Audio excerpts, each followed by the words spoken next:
Hi, my name is Amy Cusimano. I'm a Spanish teacher at WellVille, and I'm excited to give you a little bit of my testimonial about WellVille.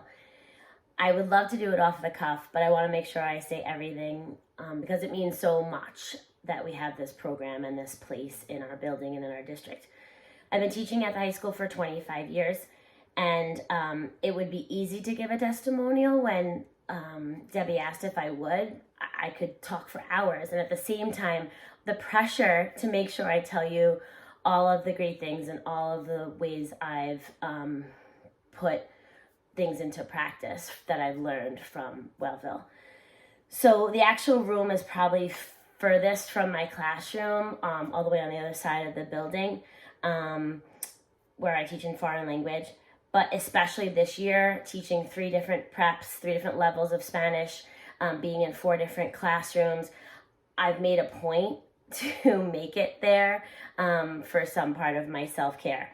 I could easily get away with saying I don't have time, I can't get there, there's no space.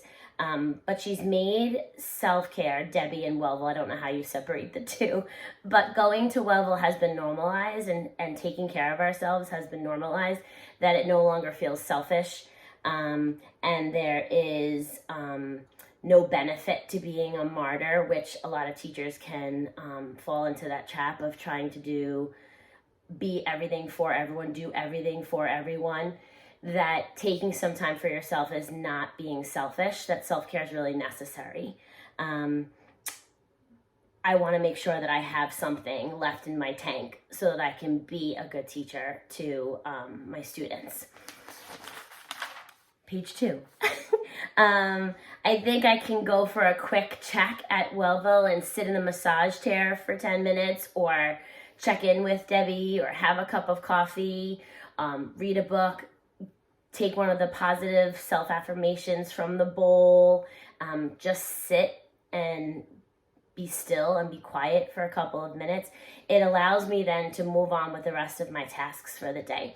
If I know I have parent phone calls that I have to make, or grade a whole stack of essays where they haven't quite mastered the past tense, I know that if I take a little bit of time, all of a sudden I have way more energy than trying to power through and then only having fumes when I leave at the end of the day. The lunch and learns and the after school workshops last year were so great. I think Debbie has an amazing way too of matching people up. Someone needs this and someone has this. I know, the expression of like, I got a guy. She has put me in contact with people to help some of my family members, or I've seen someone has come in and asked for a recommendation, and she always seems to be able to put people together. I think it's one of her superpowers. On a long list of superpowers. I think it's such a welcoming place. I always am so pleasantly surprised, or I love the feeling of being there and seeing a monitor walk in to do a puzzle, and a custodial member of the custodial staff come in and sit in the zero gravity chair, or a security guard, administration, clerical. I love when an administrator comes. They're leading by example, saying that this is something that's worthwhile and important.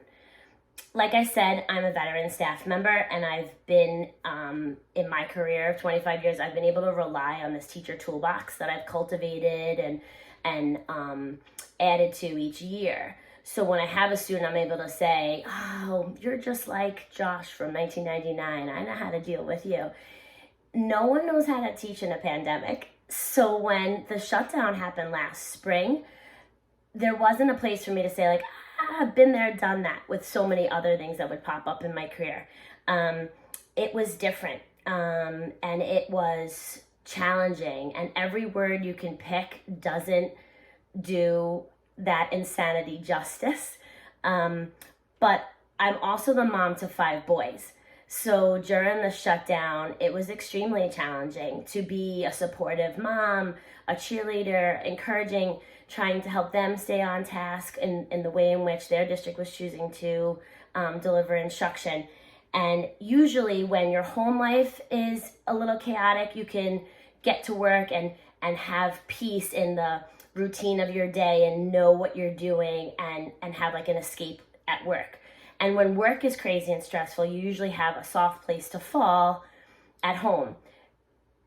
Both places were insane and there wasn't anywhere to go, but then there was WellVille, and WellVille was the same.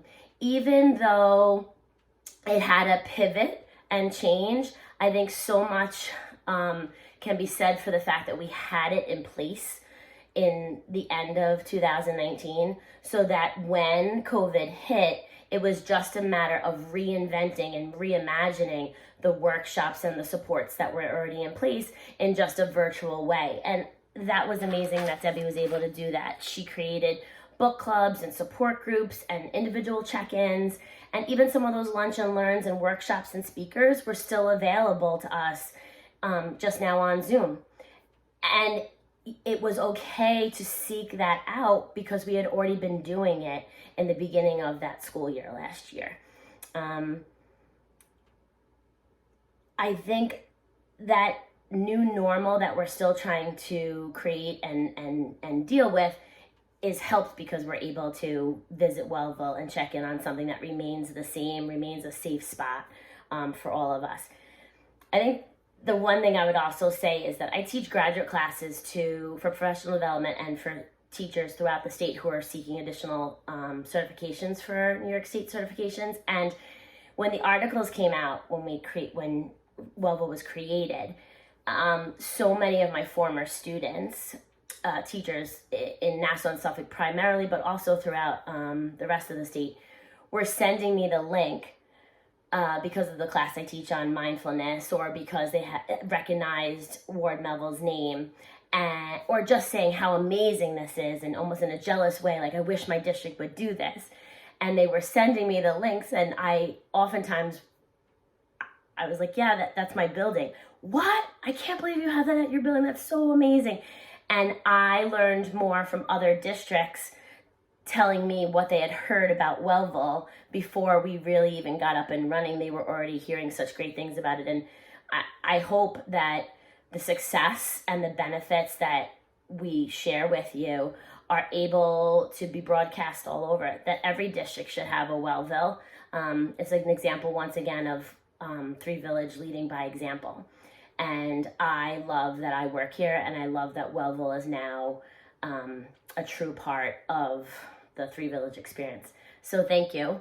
Thank you to WellVille. Thank you to those who envisioned it and created it and funded it. And of course, a big fan club president for Debbie Rukowski and what she does there. So thanks. That's my testimonial. Bye.